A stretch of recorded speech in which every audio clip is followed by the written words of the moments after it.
Welcome and thank you for your interest in G2G Investments. In our video today, we're going to be reviewing Ludkins Collectible as a third-party grading service. So Ludkins USA is a third-party company that anyone can go through if you're in the United States. And you can go through them to have your card submitted through PSA without having to pay for the membership and do all of the process that is required through PSA in order to get your cards graded. So if you're considering doing it yourself or using a third-party service, I'm not going to talk about too much the pros or cons of doing it yourself. I'm just going to highly recommend Ludkins Collectible based on my experience, and I'll just explain all the reasons why. And then you can weigh those reasons of a real-life experience of someone who's gone through it with your own debate on whether or not you would consider using them or not. But in my opinion, not only have I used them twice for 2 submissions, I used them for my first submission, then I used them for my second submission, and I'm so excited about their integrity, their professionalism, just their ambition and their care and attention to detail that if I consider grading cards in the future, there is no question in my mind how I will do it. I will literally go through Ludkins Collectible. So Ludkins USA is operated by Charlie and his team, and what they do is they require there's steps that they require just like PSA, but they're not as involved as PSA, but they do have a system in place to make sure that you're sending your cards protected to them so they get them in the best condition possible. They're full disclosure on all of their fee structure and all of their services that they offer. And I'll have links to their channel as well as links to their resources in the description. And part of their service is they will pre-check or pre-grade your cards for you. And they release that list of your pre-check results to you by email. And you get to choose what cards you want to hold from your submission to PSA. And what they'll do is they'll charge you a reduced fee for having looked at the card. And then they'll keep it for you. And when your graded cards come back, they can send them all together, or they could just send you back the cards if that's what you wanted as well. And it gives you an opportunity to talk to them about their pre-grading process. Maybe there was a question that you had on a card, or maybe you were debating whether or not you should even send the card. Their service is there to give you that expert advice, and advice that you don't have, especially if you're someone like me who started with them for the first time. So I don't think enough attention is given to Ludkins Collectible, and so I want to be one voice out there advocating for them. It was a YouTube channel that I was viewing that recommended them that got me in their direction, and if I could ever offer that as a way of saying thank you to them, that is clearly my intention. So the reason we're looking at this Crystal Celebi is more the story of how this card cemented investing in my mind for Pokemon. So that my entire experience with this card is more or less the vision and the ideas that I started to get around 2019 and going forward into the next 10 years of what I believed PSA is going to do for the hobby. A lot more than what you're seeing now, in my opinion, and we'll get into that when we get into our Destiny video. Right now we're in between a series called How to Invest in Pokemon. It's a series based off the Neo set where we have the Genesis video. Well, we just released the Discovery video last week. And just for timeline reasons, we're going into Revelation. And then after we get out of Revelation, we'll go into the Destiny video. And the Destiny video is going to talk about the future of Pokemon. And that is where I'm going to flush out all of these ideas, all of these thoughts, where you can really start to imagine the vision that I see for the future of Pokemon. And you can decide to believe or critique or do your own research and come up with your own ideas or your own vision for what the future is going to look like. But I'll make a big case for PSA and what that future relationship with Pokemon is going to look like. Because it's going to look a lot different than the market looks today. There are going to be a lot less sales on the market today. It's probably going to look a lot more like what you can see in other card hobbies like baseball or Magic the Gathering. So if that much is not evidenced now, I'm going to make a strong case for why I believe that to be true in the future. And this is the card that did it for me. And the reason for that, and in part, is my experience with getting this card graded. This card sat at the back of my binder.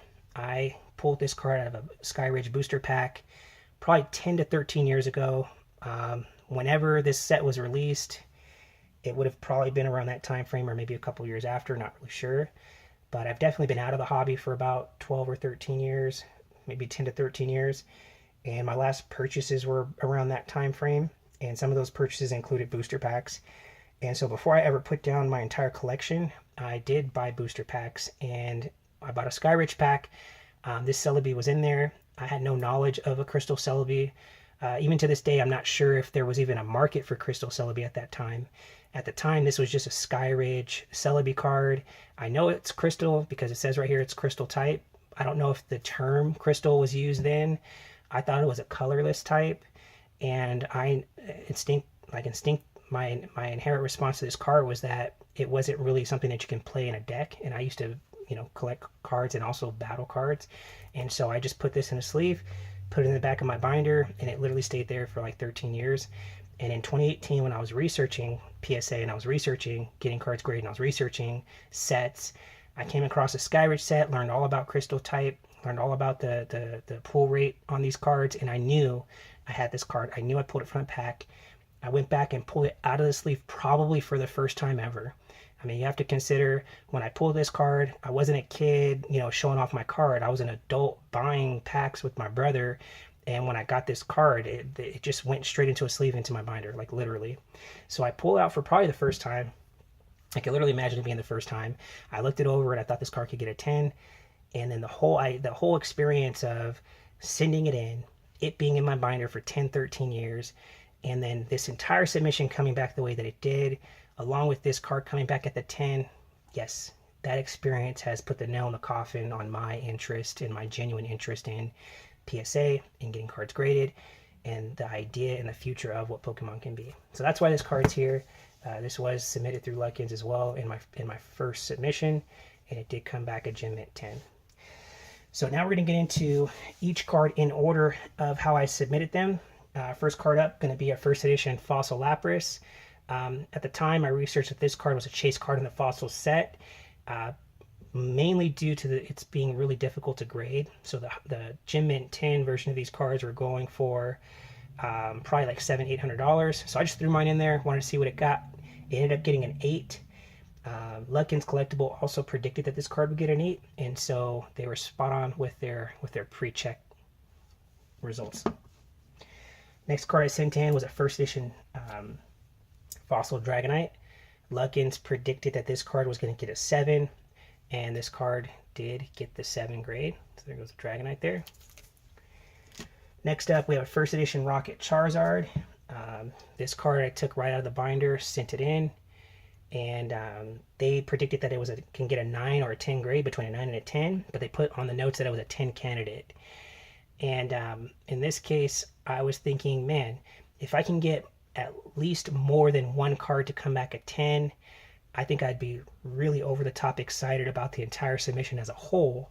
And then this one did come back at 10, so you're going to have to imagine my excitement as we continue to go through this submission. Anything over 110 was my excitement point, and so you're going to see that I'm going to be completely ecstatic about my results. The next card up was a first edition Dark Charizard, and this one they predicted would get the grade of a 7, and they were correct. It did get a grade of a 7. So you can see a pattern starting to emerge with their accuracy. I do believe that they are very intentional with their grades. They have a lot of experience with their grades, and they're not interested in hyping you up about your grades and telling you that you're going to get higher grades than you'll actually get. They're very professional, they stand on the value of integrity and word of mouth recommendation, and so they're not playing games with your pre-check results. They're very honest about their feedback.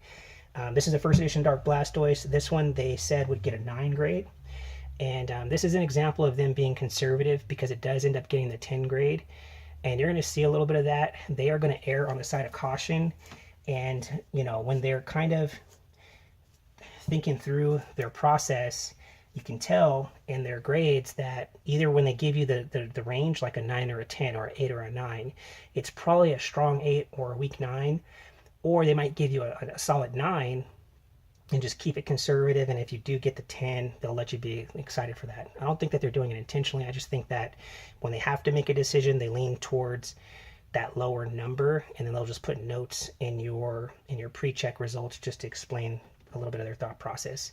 So this is the other first edition Dark Blastoise. They predicted this one to get a 9 as well. It ended up getting the 9. They were spot on there. Next card up, first edition Dark Alakazam. This is an example of a range. They predicted an 8 or a 9, and they put some notes in there. This one gets the 9. So, you know, you could probably consider that a weak 9 or just kind of them erring on the side of caution, but maybe it's a strong 8 or a weak 9. They don't use that terminology, but I know that terminology is out there. But you do see that they're being a little more conservative. Next up, we have a first edition Dark Dragonite. They predicted this grade to be a 9, and ends up getting the 9 grade. Next up, we have a first edition Picchu Holo. Ludkins predicted that this would get between an 8 or a 9. This was one of the first cards that I looked at that I had an emotional reaction that this card could be a 10. So even when I looked at the Blastoise and the Charizards, I didn't really see it. You know, I knew it was a great quality, but this one, when I looked at it, I actually pulled it out of my binder because I thought it would be a 10. Like, I was so sure that I was willing to submit a Picchu card to be graded with no attachment to this card at all. This card ends up getting the 8. And again, Ludkins predicted an 8 or a 9. So that was a huge surprise for me. A big difference in my judgment, in their judgment, and what the grade actually ended up being. Next card, first edition Steelix. This card was predicted to get a grade of 8 to 9. Ends up getting the 9 grade.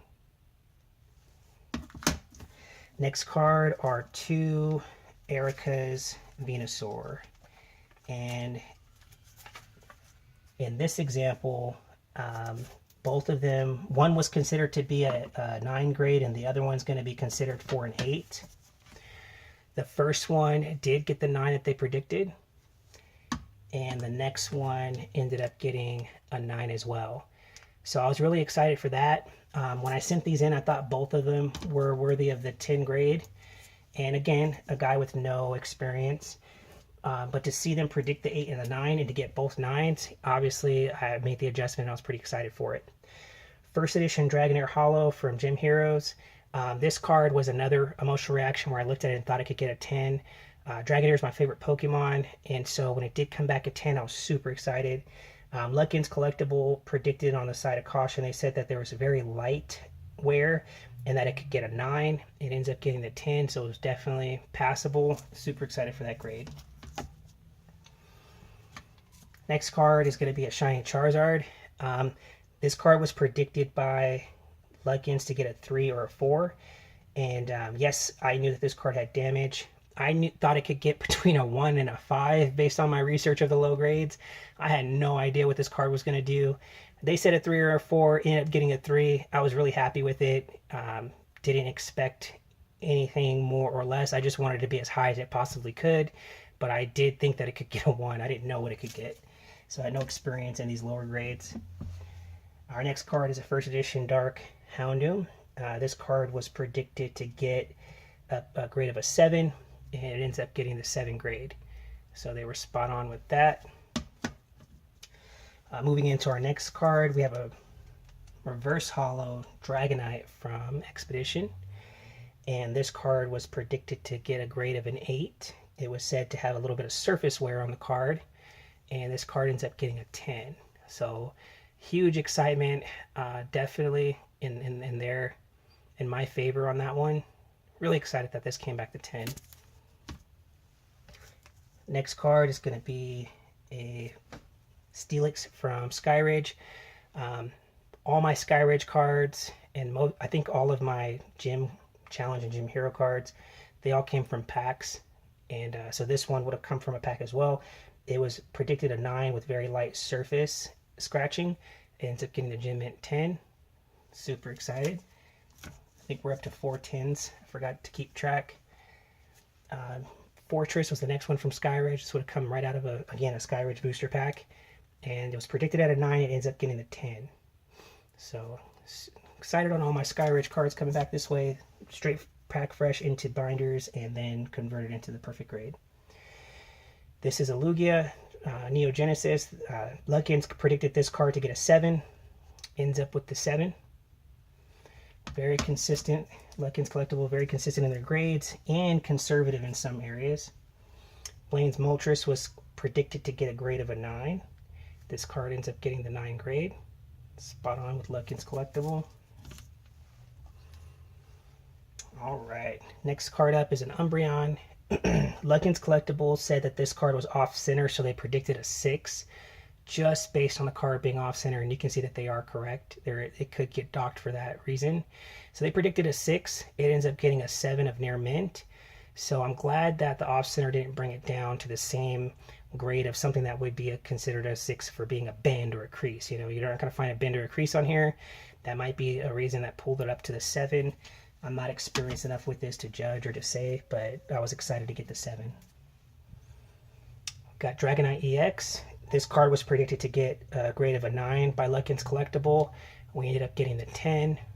Very exciting experience to get this card back in a 10. Next card up is going to be a Ninetales Holo, and this one was predicted to get the grade of an 8. Ends up getting a mint 9. So again, you're seeing that they're very conservative in their grading, which could be good for us. You know, we're submitting our cards, they're coming back 9. They're saying 9s, they come back 10s, etc. We have an unlimited base Blastoise. This card was predicted the grade of a 6. There were edge and corner and surface wear. This card comes back an 8. Very excited to get that card back in an 8, especially when I was considering that it was going to come back at a 6. This one was also said to come back at a 6. And this one had edge, corner, and surface wear. And this one did come in at the 8 as well. So to get both of them back at 8s instead of 6s, I think I've beat out every odd in this submission. Everything's come back in my favor. This is a base Venusaur. This card was predicted to come back at the grade of a 7. Came back in the grade of a 10. Super excited for that. This card's been in my binder for the whole time, probably 10, 12, 13 years. Definitely excited to see that come back that way. Mewtwo was predicted to come back in the grade of a 9. Came back at the 9. Great job, Ludkins, for your predictions. Coming down to Poliwrath. Poliwrath was predicted to get a grade of a 9. It ends up getting the 9. Great job there. And then to round out the submission, we did a Dark Charizard Unlimited. This one was predicted at 8. It ended up getting a 9. Super happy for that grade. And the last card of the submission was a Team Rocket Snorlax. I bought a booster box back when this set first came out, so pick the year. I got to figure that out. I bought a booster box. I opened up everything in it, put it in my binder. Most of those cards are still in my binder. I didn't choose to get many of them graded. This is the only card I decided to get graded. And this one was predicted at 8 or a 9. It ended up getting the 9. Super happy for that. So overall, that just gives you at least a feeling of how this stuff can turn out. And hopefully that's exciting to you guys that are watching and considering Ludkins. I highly recommend them. And before I let you go, I want to mention that G2G Investments stands for Greed2Generosity. So if you stand on the side of greed today and you want more content, subscribe, because more's coming. But if something I said resonates with you, if there's something in my story that you believe in and that you want to hear more about, do leave a like and consider getting in the comments in the description below. Also look in the description for a link to our YouTube community, because we are there and growing that channel. For now, just be safe and take care. See you next time.